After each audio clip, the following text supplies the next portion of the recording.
Currently in Zambia, we only have 6 trained oncologists. The biggest chunk is the cervical cancer with a frequency of 33% and with a mortality of about 42%. We do not have a gyne oncologist, neither a surgical oncologist. Apparently, once I finish Merck Africa Gyne Oncology Fellowship, I'm going to be the first gyne oncologist in my country. The lack of a comprehensive national screening program for most of the cancers, especially cervical cancer and breast cancer, which are known to be preventable, but also curable if got at an early stage.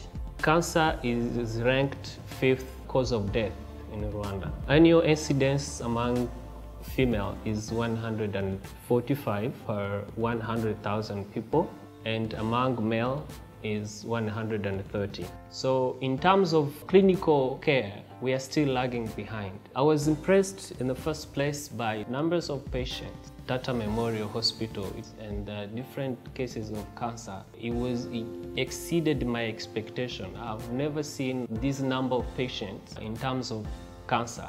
The cancer incidence in Ethiopia is like more than 60,000 per month. Among these, greater than 2/3 of the patients die in the same year of diagnosis, which shows that there is a very big lack of awareness in the country. Besides that, lack of access to oncology, cancer health care. Only 3 actively working clinical oncologists, which means when we make the proportion, it would be like 1 clinical oncologist for 30,000 million. They have to travel over about 1,000 kilometers to get to this one center to access this treatment.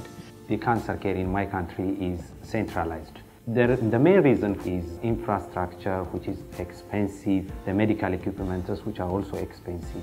The lack of skilled manpower is the main reason for these activities to be centralized.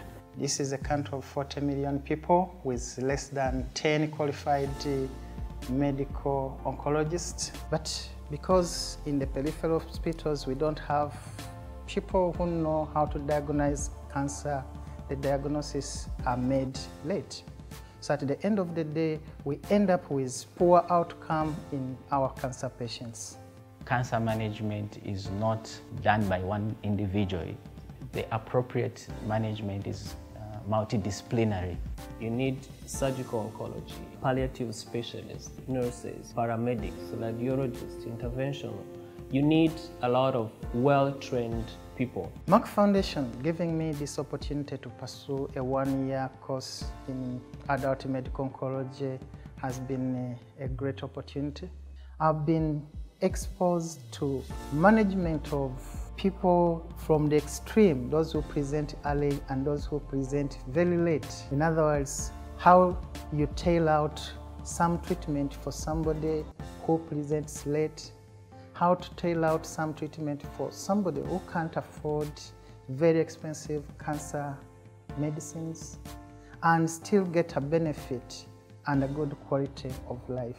So far, I have been exposed to so many disciplines of oncology, preventive oncology, to gyne oncology, to surgical oncology, radiation oncology. This program is going to help Namibia as a whole, because when I conclude my fellowship and going back home, I will be able to implement what I have learned in Tata Memorial Hospital.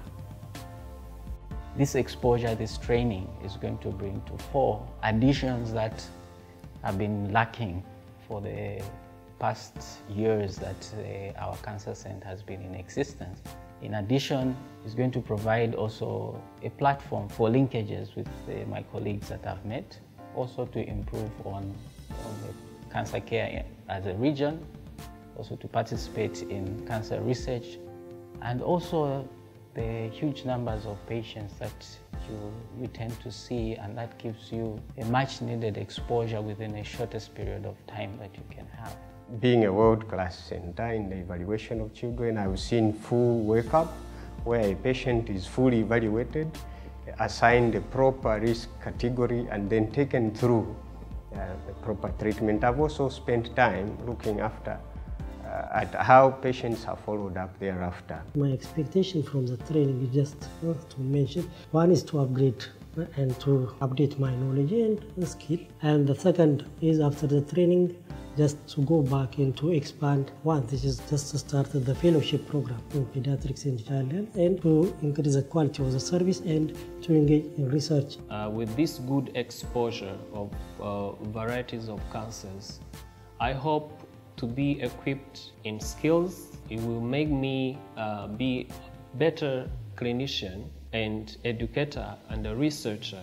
But in addition to that, I will be able to advocate for patient because now I know what should be done. So the fellowship program, I believe, is one that is going to grow, and I believe that one will be helpful in building the capacity, not just for the individual doctors, but also of the fellows proposing policy changes that may actually lead to improvements within service delivery for oncology. For the new entrants who have been accepted on Make Africa Oncology Fellowship, I think the advice that I could give them is that, first of all, it is important for them to spend some time, especially in their country, in cancer centers, so that by the time they come here, things are not going to be like new.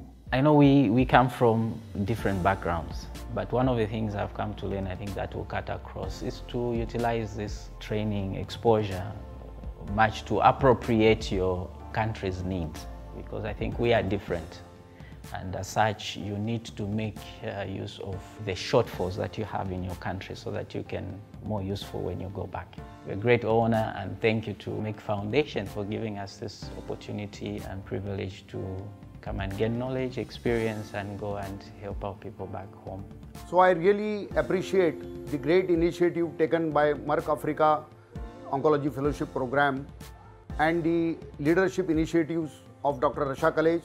And after this training, they will be able to impart the same type of knowledge, training, staging and protocol guidelines when they go back to their country. So I wish them a good luck, all the best.